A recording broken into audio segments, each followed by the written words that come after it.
Malum olduğu üzere insanların Cenab-ı Allah'la irtibat kurmalarının en kestirme yolu ibadetlerdir. İbadetlerin içinde de en komplike ibadet hacdır. Çünkü birçok ibadeti kendi içinde barındıran bir özelliği vardır hac ibadetinin. Hac ibadeti Hazreti Adem ile oluşan, doğan, Hazreti İbrahim ile sistemleşen, Hazreti Muhammed Aleyhisselatü Vesselam Efendimizle de kemale eren bir ibadettir. Yani sadece Peygamber Efendimizle başlayan bir ibadet değildir. Ta insanlığın en kadim döneminden beri yapılan bir ibadettir. Hac ibadeti birçok sembolleri içinde barındırır. Bu sembollerle insan Cenab-ı Allah'la ilk yaptığı sözleşmeyi tekrar hatırlar. Yani hac aynı zamanda da Cenab-ı Allah'la yapılan sözleşmeyi, ahdi ve akdi tazeleme ibadetidir. Özellikle Arafat, Müzdelife, şeytan taşlama, tavaf, giydiğimiz ihram kıyafeti, bunların her birinin bir sembolik anlamı vardır. Yani mesela hac yapan hacımız ihram elbisesini giydiği andan itibaren normal şartlarda kendisine helal olan şeyleri dahi orada yapamaz. Ondan uzak durması lazım. Aynı zamanda da bütün farklılıklarını bir tarafa bırakma ibadetidir.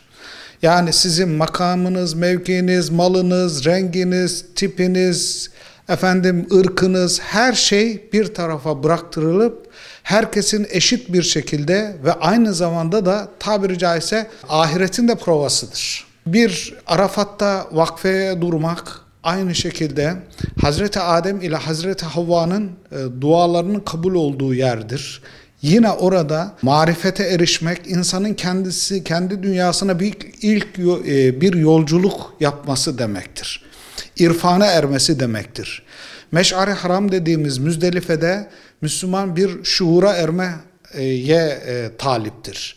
Şeytan taşlama cemeratta tabiri caizse bütün nefsinin ve şeytanın kurduğu tuzakları orada bırakıp taşlamasıdır. Bu anlamda Müslümanı annesinden ilk doğduğu günkü hale getirme bir ameliyesidir, ibadetidir. Onun için Peygamber Aleyhisselatü Vesselam Efendimiz kim Allah rızası için hac etmeye niyet edip de eğer büyük günah işlemezse, ağzından kötü sözler söyleyip kimsenin gönlünü kırmazsa sanki annesinden doğduğu ilk gün gibi tertemiz bir şekilde memleketine döner. Kısacası hac bütün biriktirdiğimiz günah kirlerinden, sırtımıza yüklediğimiz günah ağırlıklarından durunup tertemiz hale gelme ameliyesidir. Hac, hali vakti yerinde olan, sağlığı yerinde olan her bir Müslümana, kadın erkek fark etmeksizin herkese farzdır. En güzeli hem vücut sıhhati yerinde olan hem de malı mülkü yerinde olan Müslümanın bizatihi kendisinin yapmasıdır. Çünkü Kur'an-ı Kerim'de oraya gitmeye gücü yeten insanların hac etmesi onların üzerinde farzdır ifade edilmektedir. Ama eğer bir Müslüman hali vakti yerinde, malı mülkü var fakat vücudu, sıhhati oraya gidip hac etmeye müsait değil, buna imkan vermiyorsa kendi yerine bir vekil göndermesi de onun aynı şekilde sanki haccı bizatihi kendisi yapmış gibi sevabını alır, hac sorumluluğundan da kurtulmuş olur. Malum Türkiye'de her yıl ortalama mesela bu yıl 85.000 civarında Müslüman hacımız hac etmek üzere kutsal topraklara gittiler. Sırada bekleyen 2,5 milyon. Şimdi bizim Müslümanlar, vatandaşlarımız soruyorlar. Hocam benim üzerime hac farz oldu ama ne yapacağım?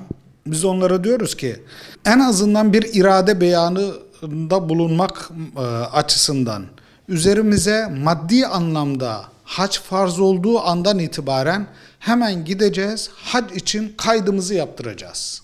Bu bir irade beyanıdır. Bu şu demektir: Ya Rabbi, sen İslam'ın bir temel unsuru olan hac üzerime farz oldu. Bunu sen bana farz kıldın. Ben de maddi anlamda buna yapmaya gücüm yettiği bir noktaya geldim.